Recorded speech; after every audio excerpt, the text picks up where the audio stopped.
यार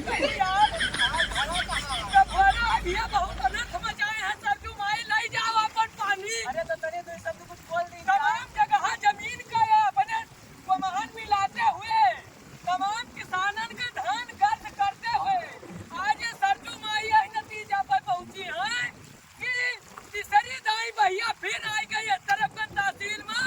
और हमारे प्रशासन से विनम्र निवेदन है कि जो माझा क्षेत्र में फंसा है उनका ऊंचे स्थान पर पहुंचावे का कष्ट करो। चलिए जाओ सरजू माई।